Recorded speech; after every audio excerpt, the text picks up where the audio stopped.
93.0 FM.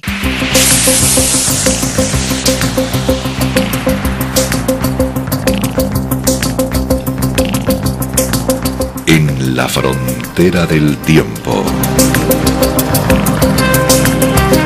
Un espacio de ciencia, naturaleza y tecnología del futuro. De lunes a viernes, de 9 a 10 de la noche, a través de la 93.0 de su frecuencia modulada en cadena.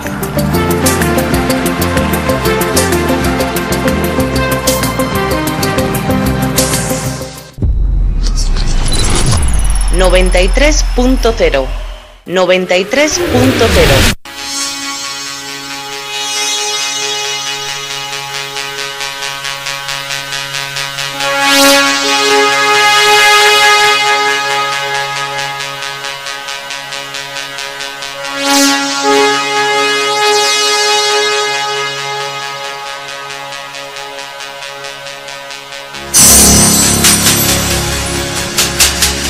En la frontera del tiempo.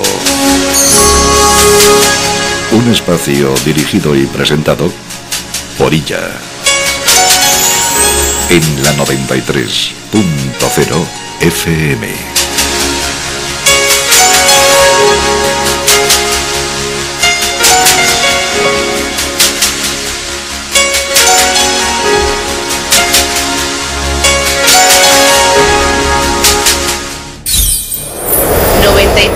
93.0 FM. Antigravedad. Caleidoscopio de hechos.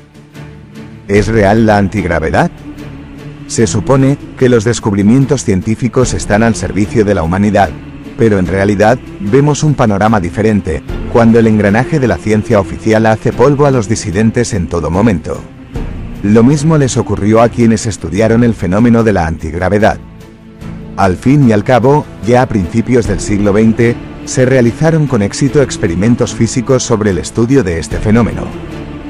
Esta investigación independiente plantea la cuestión de si seguiremos viviendo así, o empezaremos a cambiar algo, y eso depende de cada uno de nosotros.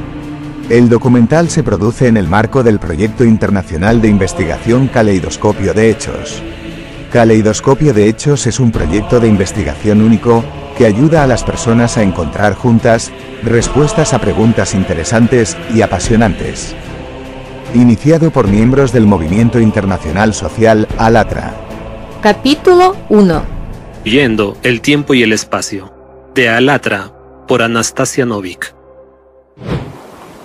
Excepcional era gente que, mirando a los pájaros que vuelan libremente, soñaría con poder volar, solo con saltar y empezar a volar.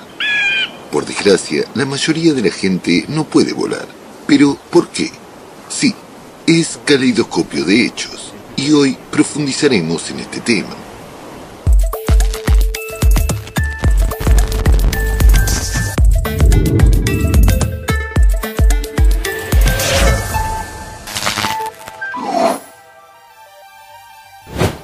Como todos sabemos bien, el principal obstáculo para el vuelo libre del ser humano es la fuerza que la ciencia moderna llama gravedad.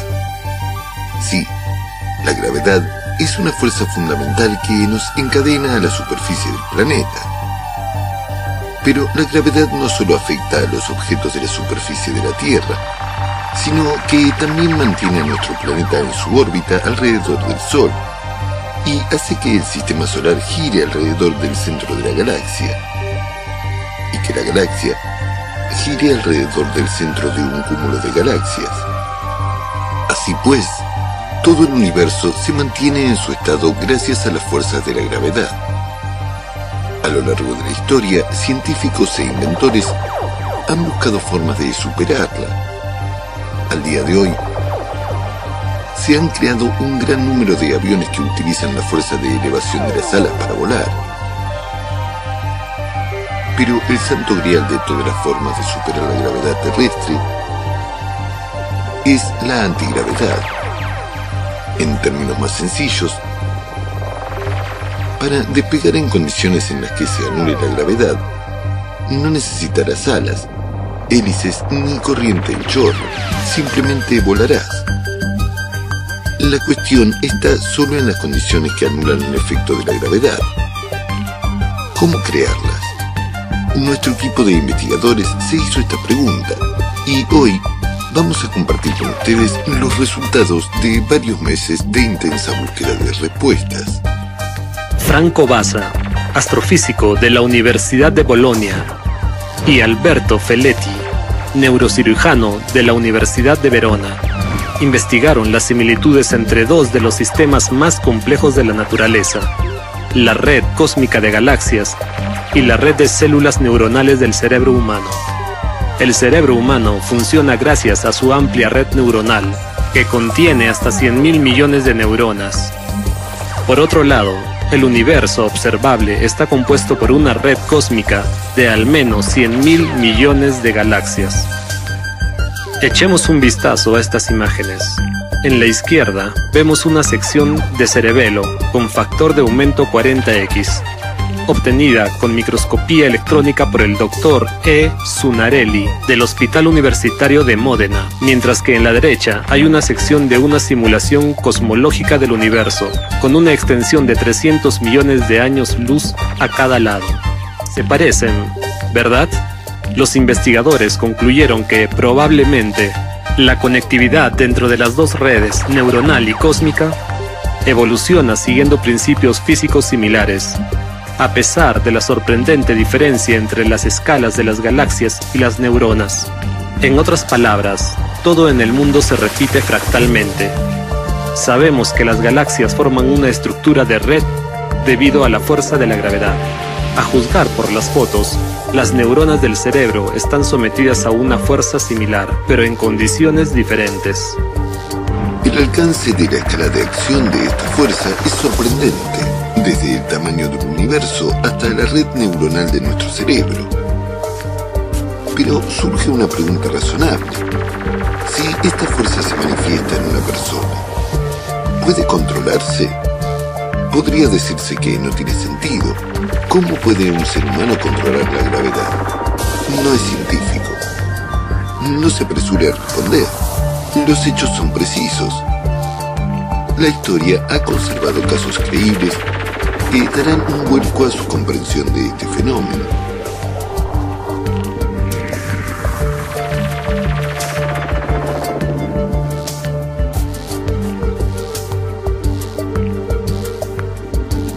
Siglo XVII, Giuseppe de Cupertino, también conocido como José de Cupertino, 1603-1663. La asombrosa capacidad de volar de José se manifestó cuando tenía 25 años, tras ser aceptado en la orden franciscana y convertirse en sacerdote. Esta habilidad le acompañó durante toda su vida. El futuro santo levitaba tanto dentro de la iglesia durante el culto como al aire libre.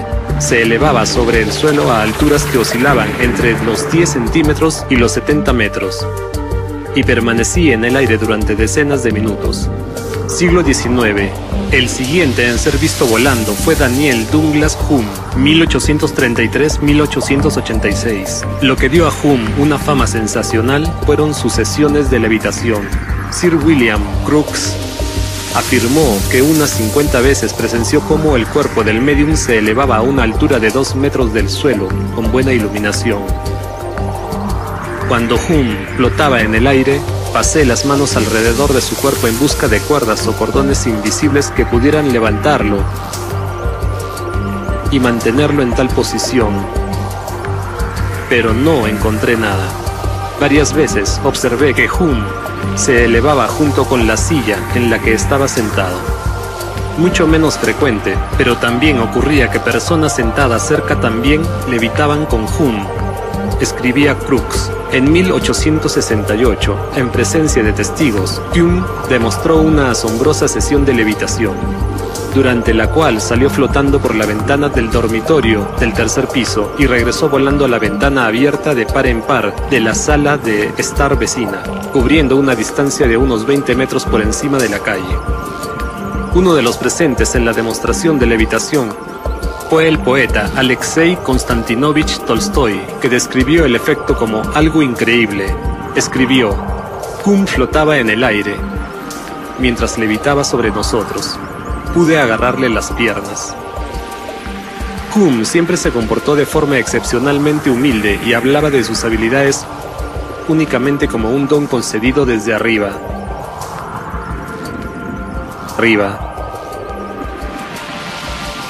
Tengo estos poderes. Estaré encantado de demostrárselos hasta el límite de mis fuerzas. Si se acerca a mí como un caballero, debe acercarse a otro. Me alegraré si usted puede arrojar más luz sobre ellos. Me prestaré a cualquier experimento razonable. No los controlo. Ellos me utilizan, pero yo no los utilizo a ellos. Me abandonan durante meses y luego vuelven con fuerza redoblada. Soy un instrumento pasivo, nada más. Hume levitaba a la luz del día. Sus habilidades fueron examinadas por expertos independientes y renombrados científicos del siglo XIX. Oliver Lodge, William Barrett, Cesare Lombroso. Hemos presentado solo 2 ejemplos de este fenómeno tan inusual. La antigravedad espontánea. La mera existencia de tal fenómeno cambia por completo nuestra comprensión del ser humano y de las leyes de la física que conocemos. Y no piense que tales fenómenos son un pasado olvidado. También se pueden encontrar menciones de manifestaciones modernas de antigravedad espontánea en las personas. La cuestión es diferente. Si esta capacidad está latente en cada uno de nosotros, entonces se puede controlar. Solo tenemos que entender las condiciones en las que se manifiesta. ¿Cuáles son estas condiciones? Edgar Cayce fue un clarividente y medium famoso en todo el mundo. En un estado de trance hipnótico, Cayce mencionó la levitación acústica, la capacidad de mover objetos pesados utilizando el sonido y la energía mental. Una técnica registrada en antiguas tablillas de arcilla sumerias. Los historiadores leyeron en estas tablillas que el sonido puede levantar piedras. Tal vez, algo similar se utilizó durante la construcción de las pirámides egipcias.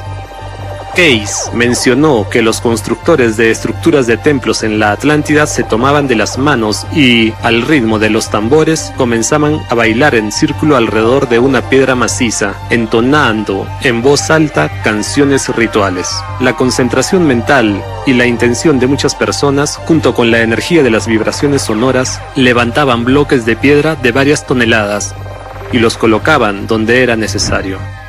Los mensajes del medium no son la fuente de información más fiable, pero algo es algo. Al menos tenemos una dirección que explorar, la resonancia sonora y todo lo relacionado con ella. Navegando por internet encontramos varias pruebas más que reforzaban la hipótesis sugerida por Cayce. La gravedad está relacionada de algún modo con el fenómeno de la resonancia. En otras palabras, estamos hablando de la situación en la que las ondas sonoras se suman en la misma fase. Sin embargo, existe otra condición además de la resonancia, y no todo el mundo la conoce.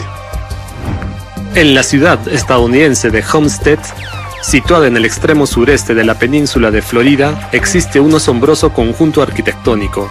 Lo que lo hace tan singular es que representa un extenso e intrincado complejo de numerosas estructuras residenciales y de servicios públicos, junto con diversas construcciones decorativas, incluidas esculturas y grupos escultóricos, todo ello elaborado a partir de un único material, la piedra caliza o lítica.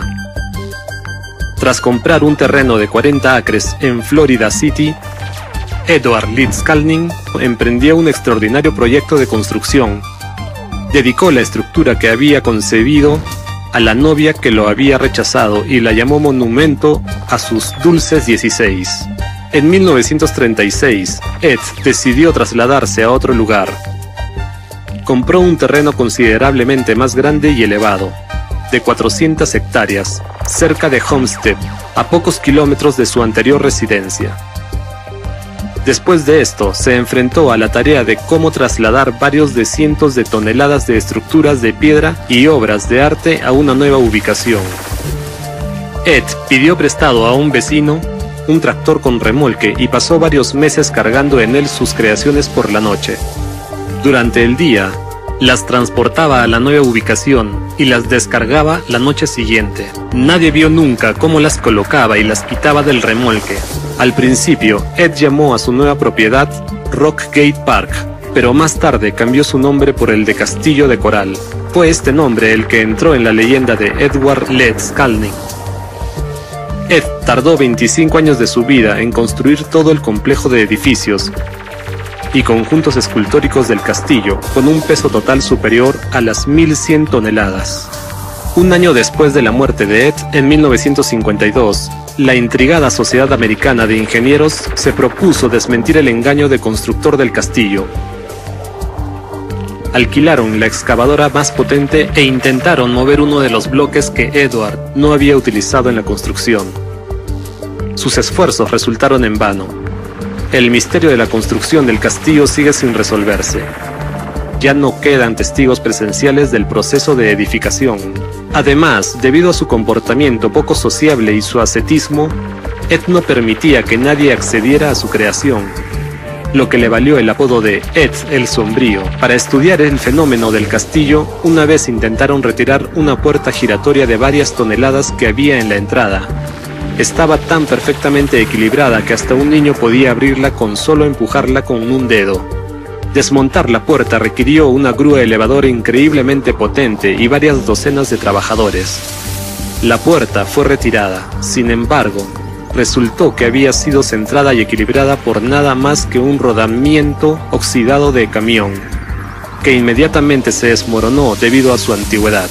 Para volver a colocar la puerta en su sitio se necesitaron los mejores ingenieros y tecnología moderna. Según los recuerdos de algunos ancianos estadounidenses que en aquella época eran niños, los bloques de coral de la obra de Ed volaban por el aire como juguetes. Hace muy poco se encontró en el centro del castillo un dispositivo insólito, que los científicos acabaron identificando como un generador de corriente continua. Se trataba de una enorme construcción compuesta de numerosos componentes metálicos, con la estrella de David en el centro. En el exterior del dispositivo había incrustados 240 imanes permanentes en forma de herradura. El propio maestro vivía en una habitación de 10 metros, que ahora funciona como un pequeño museo, donde se exponen las sencillas herramientas de trabajo de Eduardo. En la actualidad, el castillo ha alcanzado la categoría de Patrimonio del Estado de Florida y se ha transformado en museo. En 1984, por decisión del gobierno estadounidense, el Castillo de Coral fue incluido en el Registro Nacional de Lugares Históricos del país.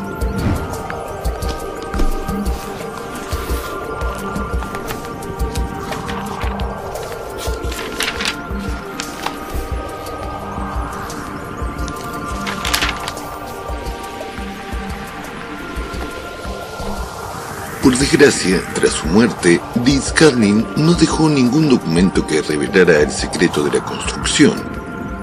Lo único que se encontró en su habitación fue un cuaderno con cálculos.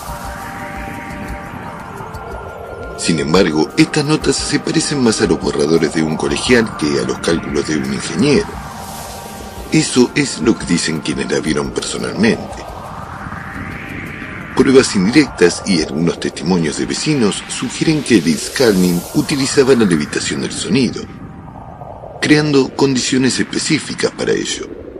De todo el legado de Leedskalnin, sus palabras son las de mayor valor para nosotros. Toda forma de existencia, ya sea una roca, un árbol o un animal, tiene un principio y un fin, pero las tres cosas de las que está construida toda la materia no tienen principio ni fin.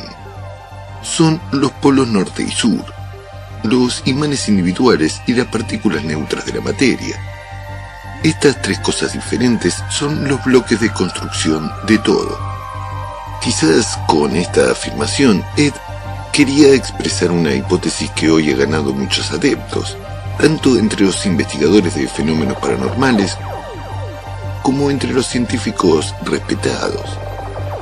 Esta idea sugiere que nuestro planeta está rodeado por una red de líneas de fuerza invisibles, cuyas coordenadas pueden expresarse mediante ecuaciones matemáticas. Los estudios demuestran que los parámetros de este sistema están directamente relacionados con las características de las fuerzas gravitatorias, la masa y el campo magnético de la Tierra.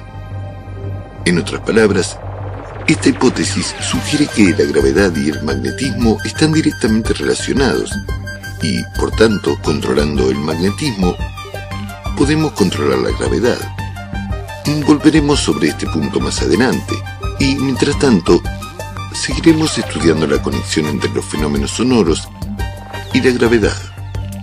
Siguiendo con la búsqueda de una respuesta a la pregunta sobre las condiciones que anulan los efectos de la gravedad, nos encontramos con los trabajos de otro investigador que, en sus obras, menciona la capacidad de las vibraciones sonoras para afectar a los fundamentos mismos de la materia.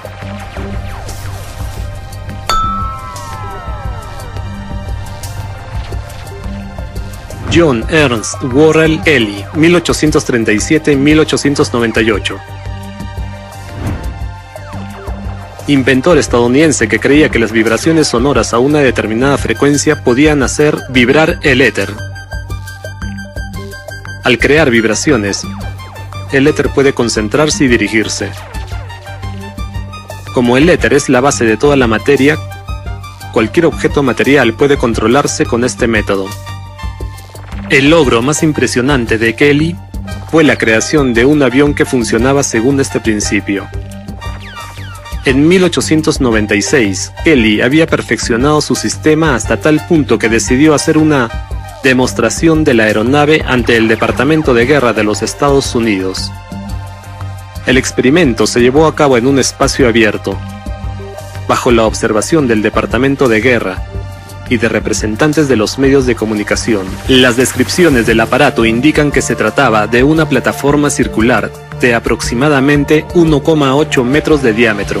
Sobre esta plataforma, delante del teclado, había un pequeño asiento. El teclado estaba unido a un gran número de placas resonantes sintonizadas y mecanismos de vibración.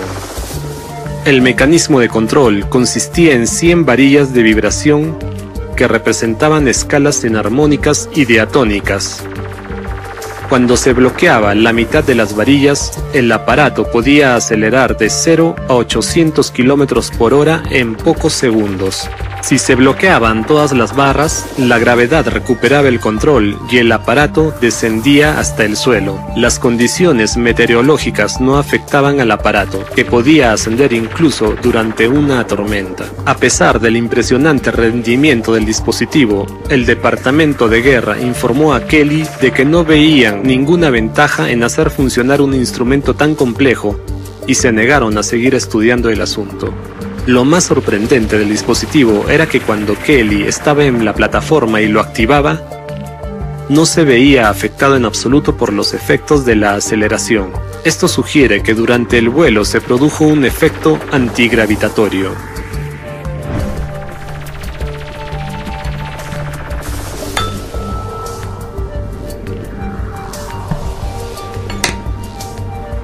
La peculiaridad de los motores Kelly era que solo funcionaban en presencia de su inventor. Esto dio a los escépticos motivos para dudar. Sin embargo, otros investigadores creen que los dispositivos Kelly funcionaban utilizando energía psíquica. Si este es el caso, en nuestra investigación de candidatos para el control de la gravedad, además del éter, el sonido y los fenómenos de resonancia electromagnética, hay otro factor desconocido, la conciencia humana. Pero Kelly fue aún más lejos. No tuvo miedo de conectar sus teorías con la idea de un ser primordial. Kelly hablaba del amor como la fuerza universal del universo, expresada en forma de fuerza etérica.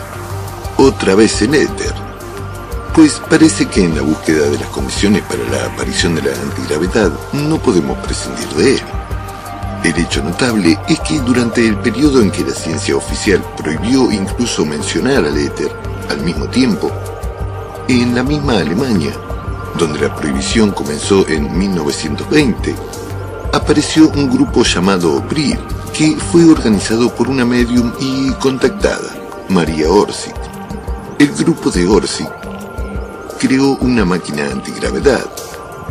Empezamos a profundizar en este tema y nos dimos cuenta de que el uso del Brill es otra forma de cambiar las condiciones en las que se produce la antigravedad.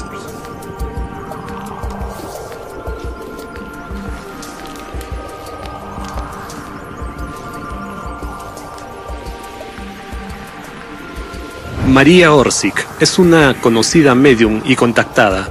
En 1919, Orsic organizó en Alemania un equipo llamado Brill, formado por otras mediums femeninas. Durante sus prácticas meditativas, según ellas, recibían información en la antigua lengua sumeria de seres extraterrestres del sistema Aldebarán. Como resultado de estos contactos, el grupo Brill acumuló una gran cantidad de datos valiosos, que más tarde se utilizaron para construir 8 modelos de máquinas voladoras. La fuerza de sustentación en ellas se creaba mediante discos que giraban rápidamente, razón por la cual tenían forma de campana y del famoso platillo volador. Solo podían ser controlados a distancia desde la Tierra por un piloto que utilizara energía Brill. Las primeras pruebas realizadas por inversores privados en 1922 acabaron en fracaso, ya que la máquina voladora se hizo pedazos. Los trabajos continuaron y, a finales de 1944, los ingenieros del Tercer Reich probaron con éxito el 7º modelo con un diseño notablemente mejorado. El aparato estuvo en vuelo 55 minutos, alcanzando una velocidad de 300.000 km por hora. Sin embargo, todo el mundo quedó conmocionado a su regreso. El casco de la nave había envejecido como si hubieran pasado cientos de años desde su construcción, y muchos de sus componentes estaban dañados. María explicó que era consecuencia de la alta velocidad. Como eran años de la Segunda Guerra Mundial, las SS estaban muy interesadas en el proyecto como nuevo tipo de arma. Esto hizo que María saboteara el proyecto. Afirmó que había un fallo en el diseño que había que arreglar, tras lo cual la máquina fue enviada a un hangar de Múnich. María y el equipo Brill desaparecieron sin dejar rastro en Berlín en marzo de 1945. Se especula con que el 8º modelo de la aeronave Brill 8 estaba terminado, y las chicas fueron en él al sistema Aldebarán. Echando más leña al fuego está la carta de María del 11 de marzo de 1945, que envió a todos los miembros de la sociedad Thule, donde trabajaba entonces. La carta terminaba con las palabras: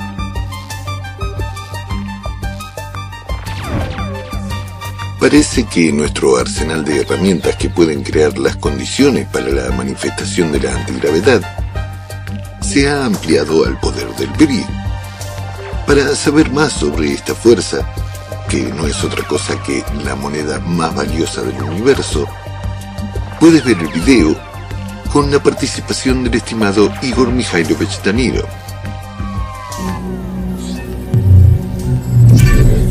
.0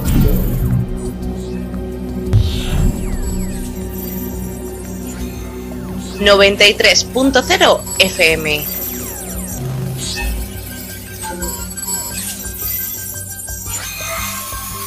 .0.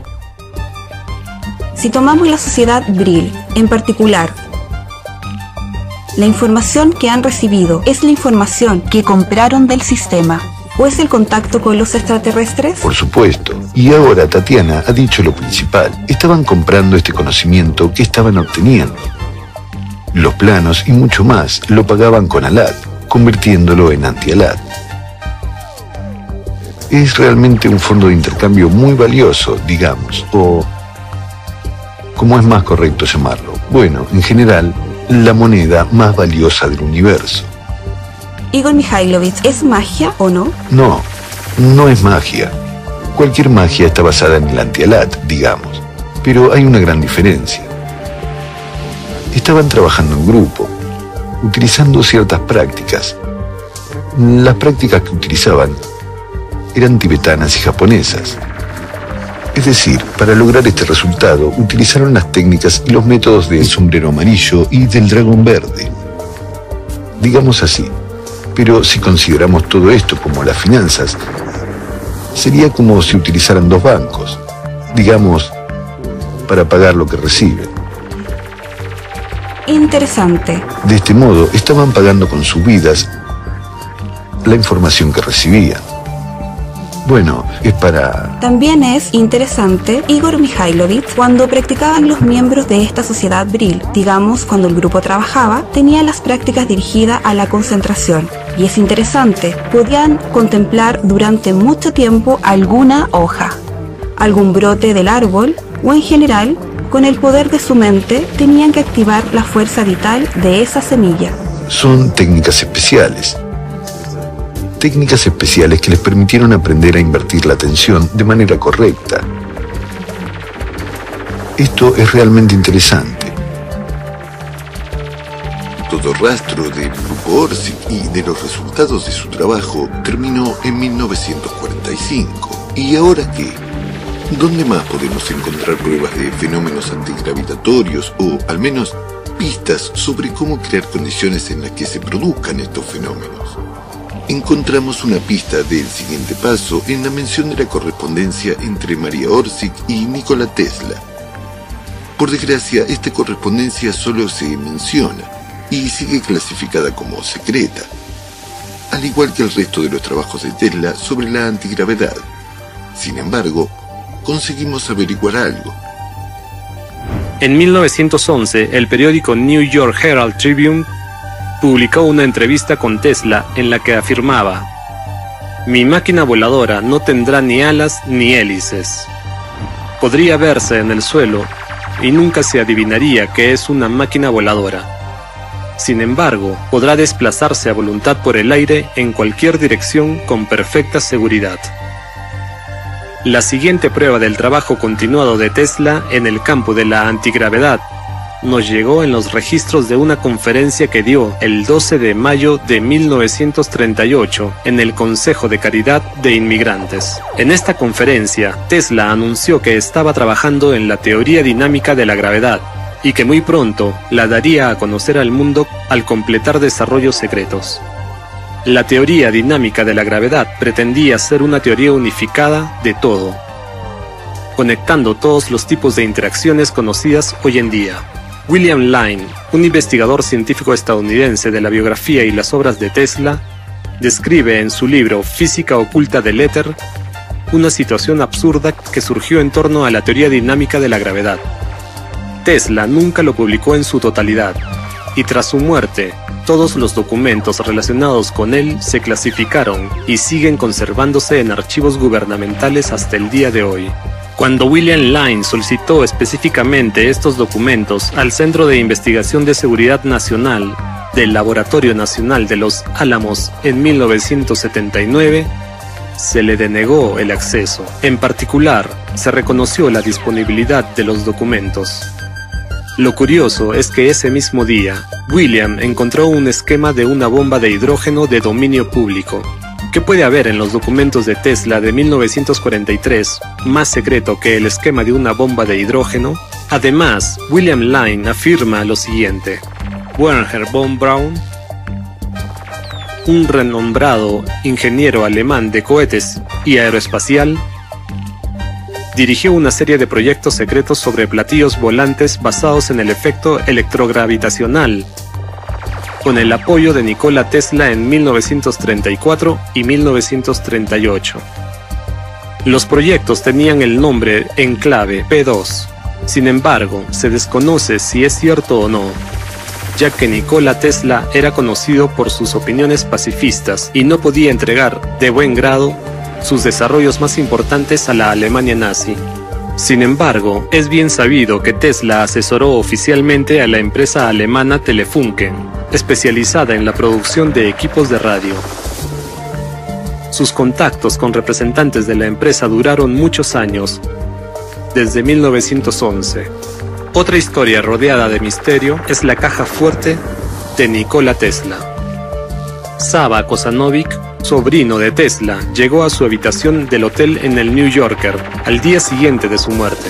Mientras examinaba el contenido de la caja fuerte de la habitación, advirtió a los presentes que habían desaparecido algunos documentos importantes y un cuaderno negro con notas sobre un proyecto gubernamental. Después de eso, el FBI quiso detener a Kozanovic e intentó acusarle de forzar la caja fuerte y robar los documentos. Sin embargo, hubo testigos que confirmaron que el sobrino de Tesla no se llevó ningún documento. Después de esto, el FBI dio un paso inexplicable. Se negó por completo a ocuparse del caso de Tesla y lo entregó a la Oficina de Administración de Bienes Extranjeros. Todas las pertenencias de Tesla fueron trasladadas a un almacén del gobierno, al que se cerró el acceso. No cabe duda de que el FBI estaba interesado en el trabajo de Tesla. Lo vigilaba y no podía evitar participar en el examen de sus archivos. Probablemente los representantes del FBI consiguieron hacerlo antes de la llegada de Kosanovic a la habitación de Tesla.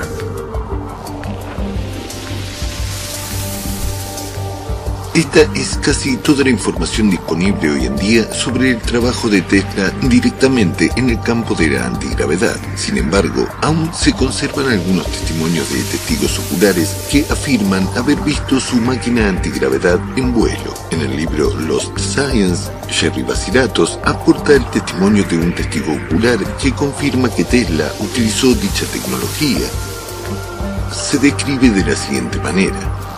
Tesla fue visto de pie sobre una plataforma, rodeado por una corona púrpura, a unos 10 metros del suelo. El artilugio tenía una pequeña bobina a popa y estaba totalmente cubierto por debajo con una superficie lisa de chapa de cobre. La plataforma tenía unos 60 centímetros de profundidad, ya que estaba repleta de componentes. Tesla se acercó a la plataforma, se colocó ante un panel de control y se elevó en una corona de chispas blancas. Las chispas excesivas disminuían a medida que aumentaba la distancia al suelo y a menudo se arqueaban hasta las vallas metálicas.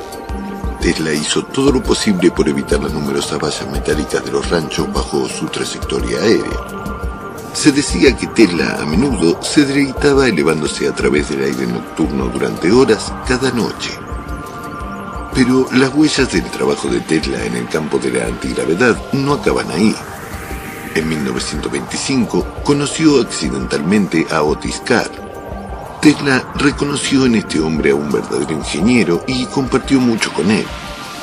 Hay que reconocer el mérito de la previsión de Tesla, porque Otis en aquellos años trabajaba como simple empleado en un hotel de Manhattan, donde se alojaba el inventor mundialmente famoso. Este conocimiento cambió por completo el destino de Carr. Su amistad duró hasta la muerte de Nikola Tesla. En 1947, Otis Carr completó el desarrollo de una nave espacial con forma de platillo.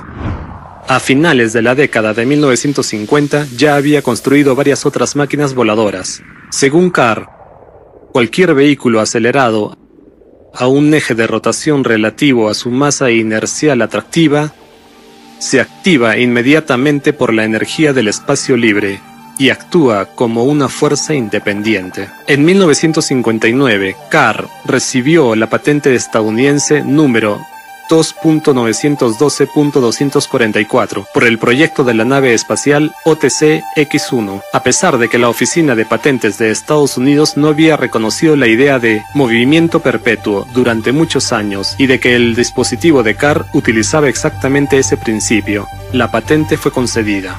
Ralph Ring, un técnico de talento que trabajó con Carr en sus máquinas voladoras, subrayó que la clave para entender los principios de la antigravedad es trabajar con la naturaleza. Insistió, resonancia, hay que trabajar con la naturaleza, no contra ella. Describió cómo, cuando los discos del modelo alcanzaban la velocidad operativa, se producía un efecto interesante. El metal se convertía en gelatina, se podía meter el dedo dentro. Dejaba de ser sólido, se convirtió en otra forma de materia, como si no estuviera del todo aquí, en esta realidad. Fue extraño, una de las sensaciones más extrañas que he sentido. Sin embargo, como suele ocurrir con los inventores cuyos descubrimientos podrían liberar a la humanidad, en 1960, Carr fue declarado culpable de vender acciones no registradas. En enero, fue acusado de fraude. Y en 1961, agentes de los servicios de inteligencia acudieron a Carr. En una entrevista, Ralph Ring, a quien ya conocemos, describe lo sucedido de la siguiente manera. Vinieron con sus artilugios y dijeron, ahora mismo se callan. Y cuando preguntamos por qué, respondieron: porque destruirás el sistema monetario de Estados Unidos. Ese era el engaño, y confiscaremos todo. Irrumpieron en las oficinas y el laboratorio y comenzaron a confiscar todo lo que pudieron poner en sus manos. Finalmente, Otis Karp fue condenado a 14 años de cárcel y su laboratorio fue destruido. La esencia de un experimento físico es cuestionar la naturaleza, en lugar de dictarle una opinión propia, incluso muy inteligente y original. Así pues, Dmitriev. hemos descubierto que los fenómenos de las resonancias eléctricas y sonoras pueden utilizarse para crear condiciones que anulen el efecto de la gravedad. Además, la conciencia humana y el poder de la atención humana también pueden crear antigravedad. Pero este no es todo el arsenal de medios que hemos descubierto. Crear dispositivos artificiales para reducir o redirigir completamente las fuerzas de la gravedad a escala local es posible si nos fijamos en la experiencia de la naturaleza en los tornados. Hay casos en que los tornados succionaron hasta el fondo pozos de unos 10 metros de profundidad. Lagos y pantanos con toda la fauna y flora quedaron completamente desecados. Pequeños edificios y ganados fueron levantados y transportados. Todo ello no puede atribuirse únicamente a las fuerzas aerodinámicas. Se ha observado que los tornados generan fuertes campos electromagnéticos, incluida la emisión de radio de microondas, que aparece mucho antes que se forme una tormenta eléctrica. Esta misma circunstancia puede servir de base para todos los dispositivos antigravedad. El campo electromagnético en forma de embudo estimulará un vórtice etérico centrífugo que conducirá a la antigravedad. Esto es lo que escribe Leonid Ivanovich Ilyichenko, candidato a Ciencias Técnicas, profesor asociado de la Universidad Técnica Estatal de Pesca del lejano oriente de Vladivostok, en su obra Naturaleza de la gravitación, inercia, movimiento planetario. Atención, ha llegado un nuevo concepto de publicidad, promociones su empresa por banners digitales, fijos, giratorios o video banner a través de www.la93fm.com. Comercios autónomos, pymes, micropymes promocionen sus productos o sus servicios al público desde la93fm.com. Cada 24 horas se verá 1800 veces. Cada 24 horas se verá 1800 veces. Atención, oferta de lanzamiento. Por solo el primer mes, 125 euros y el resto a 75 euros al mes. Mínima contratación de 6 meses. Vórtices. ¿Qué sabemos de este fenómeno? Todo el mundo ha visto las estelas blancas que se elevan en el cielo detrás de las turbinas de los aviones. También se puede observar la estela detrás de un barco, estando de pie en su popa, y cómo los vórtices de aguas creados por las hélices elevan la superficie del agua, u observar los anillos de humo emitidos por un fumador. Todos ellos son ejemplos del movimiento de vórtice que estudia la aerodinámica. La aerodinámica es una ciencia que resuelve serios problemas, desde el diseño de los álabes de las turbinas y las palas de las hélices de los barcos, hasta los perfiles de los aviones, barcos y coches que se mueven a gran velocidad. Un gran número de científicos trabajan en este campo, pero ninguno de ellos ha afirmado nada sobre las manifestaciones de la antigravedad en los fenómenos de vórtice, excepto un hombre que no era científico, el silvicultor austríaco Viktor Schauberger. Observando el movimiento del agua en los arroyos, descubrió propiedades extraordinarias de los vórtices de agua y creó muchos dispositivos de trabajo basados en su invención. Los descubrimientos de Viktor Schauberger 1885-1958 podrían haber proporcionado a la humanidad fuentes de energía completamente nuevas. Sus trabajos refutaron algunos de los principios de la hidrología, los postulados del evolucionismo y el darwinismo, y fueron mucho más allá de lo que la gente sabía sobre el agua. Observando la naturaleza, Schauberger construyó un motor que utilizaba el principio del vórtice atmosférico. El primer modelo solo necesitaba agua para funcionar, y fue diseñado en 1921. El 14 de agosto de 1936, Schauberger escribió en su diario: "Me encuentro ante el posible vacío, espacio desmaterializado, comprimido, que habitualmente llamamos vacío. Ahora comprendo que se puede crear cualquier cosa a partir de esta nada". Pocas personas conocen otra faceta desconocida de la vida de Schauberger, su trabajo para el Tercer Reich. El propio Hitler se interesó por el trabajo de Schauberger y le ofreció su colaboración para futuros desarrollos. Pero el inventor se negó, con tristes consecuencias para él. En 1938 fue declarado como buscado y capturado, e internado en un hospital psiquiátrico y trasladado a los laboratorios del Tercer Reich. Allí, Schauberger creó el motor Repulsin A, que explotó durante las pruebas, y el motor Repulsin B, que según algunos informes se utilizó en los platillos voladores nazis. Schauberger describió la tecnología de la levitación de la siguiente manera: si se hace que el agua o el aire se muevan cicloidalmente, en espiral bajo la influencia de vibraciones de alta frecuencia, se forma una estructura de energía o materia fina de alta calidad, que levita con una fuerza increíble, arrastrando consigo el cuerpo generador. Después de la guerra, los estadounidenses ofrecieron a Schauberger $3 millones para que revelara el secreto de su disco volador y sobre todo de su motor explosivo. Sin embargo, él respondió que no se podía revelar nada hasta que se firmara un acuerdo internacional de desarme completo y que su descubrimiento pertenecía al futuro. Pero los estadounidenses no cedieron en su empeño de averiguar el secreto de su invento. El 1 de julio de 1958, por invitación de los socios estadounidenses, Victor Schauberger voló a Dallas. El proyecto debía llevarse a cabo en Texas con el apoyo de un rico financiero estadounidense. Los aparatos de Schauberger debían construirse en grandes talleres industriales. Sin embargo, esto nunca ocurrió. El material procedente de Austria llegó con 2 meses de retraso. Parte de él se dañó y otra parte desapareció. Como resultado, el proyecto de Texas acabó en nada. ¿A qué se debió este fracaso? Evidentemente, nadie tenía intención de llevar a cabo este proyecto. Para colmo, Schauberger se vio obligado a firmar un contrato según el cual cedía todas sus ideas, patentes y pensamientos a un consorcio estadounidense, solo para poder volver a casa. Victor Schauberger murió 5 días después de su regreso. En una carta escrita justo antes de su muerte, Victor Schauberger señala amargamente: "Toda la ciencia y todos sus lacayos no son más que una banda de ladrones, que están suspendidos como marionetas y deben bailar al son que sus bien camuflados amos esclavistas consideren necesario".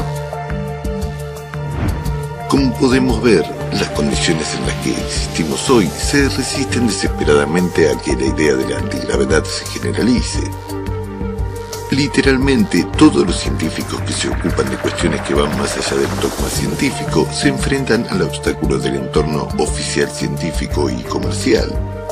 Pero hoy en día el número de publicaciones y de dispositivos antigravedad que funcionan realmente crece como una avalancha. Evidentemente no está lejos el día en que se rompa el muro de las prohibiciones oficiales a la investigación antigravitatoria. Y esto significa que habrá que revisar los cimientos dogmáticos erigidos en el Congreso de Científicos Naturales Alemanes de 1920. Pero volvamos a nuestro estudio de las condiciones en las que se produce el efecto de la antigravedad. Victor Schauberger descubrió el efecto que consiste en que un medio denso, ya sea aire o agua, en el proceso de su movimiento de rotación a lo largo de la cicloide, crea estructuras de energía o materia fina de alta calidad, invisibles. La rotación del medio tal vez sea la principal condición para la aparición de la antigravedad. John Roy Robert Sear nació el 2 de mayo de 1932 en Walthamstow, Inglaterra. En la década de 1940 trabajó como ingeniero eléctrico en Rewinds, en Londres. Mientras experimentaba con rodillos magnetizados que rodaban sobre las superficies de un anillo magnético, John Searle observó que se generaba una tensión en los extremos opuestos de los rodillos, incluso a velocidades relativamente bajas. explicó esta diferencia de potencial por la rotación de electrones libres. Searle se preguntó cómo recoger estos electrones libres y obtuvo la respuesta en un sueño recurrente, la imagen de un cuadrado mágico. Una vez que Searle se dio cuenta de que este era el principio de la colocación de imanes en su dispositivo, decidió crear un dispositivo basado en este principio. Consiguió permiso para utilizar la capacidad y los recursos técnicos de la empresa para fabricarlo. Cuando todos los componentes magnéticos estuvieron fabricados, montó su primer generador. Ocurrió en diciembre de 1946. Robert lo bautizó como SEG, siglas de Searle Effect Generator, generador del efecto Searle. En 1952, siguiendo el mismo principio, Searle creó un generador eléctrico con un diámetro de 90 centímetros y una sola fila de imanes rodantes. Los rodillos giraban con un pequeño motor eléctrico. Durante las pruebas del aparato, Searle y sus colegas quedaron sorprendidos por el resultado. Una vez que el generador ganó velocidad, se desprendió del motor de accionamiento y se elevó hasta 15 metros sobre el suelo. El disco mantuvo su altitud mientras ganaba velocidad. A su alrededor apareció un resplandor de aire ionizado de color rosa. Al mismo tiempo, todas las radios cercanas dejaron de recibir señales. A continuación, el generador voló rápidamente hacia el cielo y desapareció en dirección desconocida. Con el tiempo, Searle construyó y probó varios dispositivos diferentes de este tipo, incluido un generador de varias filas con un diámetro de 9 metros. En estas máquinas, el efecto antigravitatorio era tan potente e incontrolable que muchos prototipos simplemente se perdieron. Dejaron su huella en el suelo en forma de grandes agujeros transparentes que aparecieron de repente. En estos lugares, parte del suelo se levantaba junto con el aparato. Si el disco flotaba sobre el suelo durante demasiado tiempo, la tierra se quemaba debido a las corrientes eléctricas que emanaban del generador. Cuando las personas o los animales se acercaban demasiado al dispositivo, podían sentir una descarga ionizante. Entre 1950 y 1952, John Searle creó y probó más de una docena de modelos de discos levitantes. Con el tiempo, aprendió a controlar su aceleración.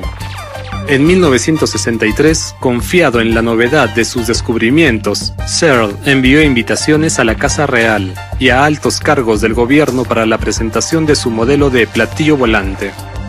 Sin embargo, nadie respondió a la invitación. Luego, en 1967, se dirigió a científicos ingleses, pero estos solo ridiculizaron al electricista inculto. Como dice el refrán, nadie es profeta en su tierra. A pesar de la actitud indiferente de las instituciones oficiales, la información sobre los asombrosos dispositivos de Searle se difundió ampliamente por todo el país. Los periodistas de la BBC incluso hicieron un documental sobre el tema, que se emitió por televisión. Sin embargo, el Comité Local de Electricidad acusó más tarde a John Searle de robar electricidad. Los electricistas se negaron a creer que su laboratorio se alimentaba de su propia fuente. El científico fue condenado a 10 meses de prisión. Durante este tiempo, se produjo un extraño incendio en el laboratorio, pero incluso antes del fuego, todo el equipo, los dibujos y los misteriosos inventos habían desaparecido. Su mujer también lo abandonó. En 1983, a los 51 años, John Searle salió de la cárcel completamente arruinado. Consiguió soportarlo todo y empezar de nuevo. Quizá la resiliencia que adquirió en la infancia le sirvió de mucho. Apenas 4 años más tarde, volvió a encontrar personas afines. Poco a poco, Searle reanudó sus investigaciones y empezó a viajar por el mundo dando conferencias. Actualmente, la empresa Searle SEG Magnetic trabaja activamente en California. En su página web se puede encontrar un concepto de dispositivo compacto de 15 kilowatts, cuyo desarrollo lleva en marcha desde 2010. El dispositivo es bastante complejo y consta de 2124 componentes. La base del dispositivo son 3 anillos de estator y 66 juegos de rodillos.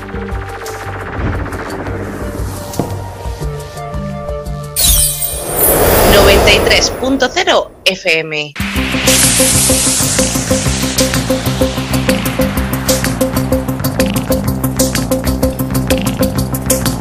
En la frontera del tiempo. Un espacio de ciencia, naturaleza y tecnología del futuro. De lunes a viernes, de 9 a 10 de la noche, a través de la 93.0 de su frecuencia modulada en cadena.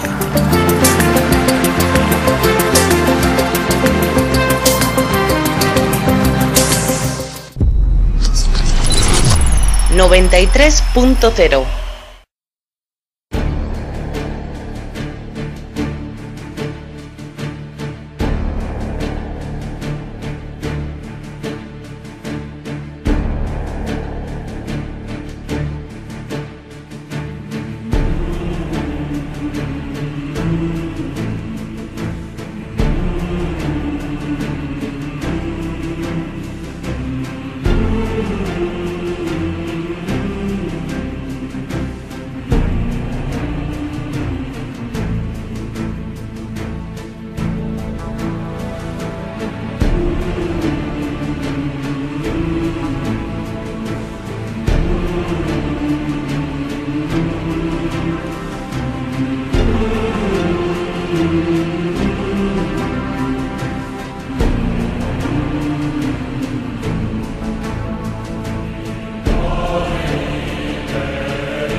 93.0.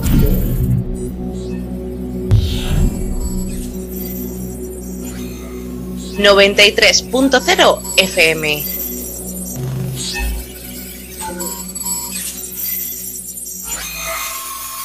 93.0.